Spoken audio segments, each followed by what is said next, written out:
پرۆژە یاساکە تەبعاً پێش لەلایەن مفۆزی باڵای هەڵبژاردنەکانی عێراقەوە پێشکەش بە لیژنەی یاسایی کرابوو، ماوەیەکی زۆر بوو لەوێ بوو، گفتوگوی زۆری لەبارەوە هەبوو، تێبینی زۆری لەبارەوە بە تایبەتی لەبارەی دوو خاڵ ئێمە وەکو کورد لەسەر دوو خاڵ مەسەلەن ڕاوەستا بووین بەرواری بەڕێوەچوونی هەڵبژاردنەکان و زائیدەن ئایا کەرکووک لەناو پرۆژە یاسایە چۆن جێگەی کراوەتەوە و بە شێوەیەکی گشتیش عێراقیەکان زیاتر لەسەر بەرواری بەڕێوەچوونی هەڵبژاردنەکانی ئەنجومەنی پارێزگاکانی عێراق ئیشکالیان هەبوو.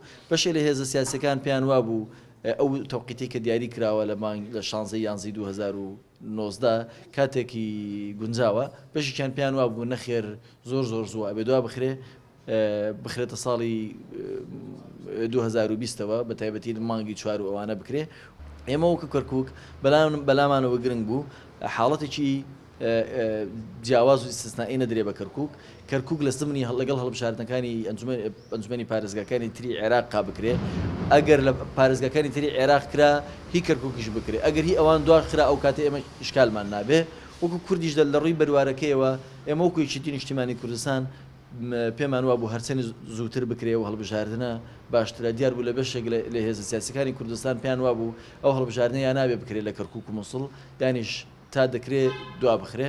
بەڵام بە نەتیجە ئێستا خوێندنەوەی کەمی بۆ کراوە، ئێمە چاوەڕێی خوێندنەوەی دووەمیەکەین دوای ئەوەی کە مەسەلەن ئیقرار کرا دوای خوێندنەوەی دووەم ئەو کاتە بەڕاستی پرۆژە یاساکە یەکلایی ئەبێتەوە کە لەکوێ جێبەجێکرێت و چ کاتێک بەڕێوەچێت.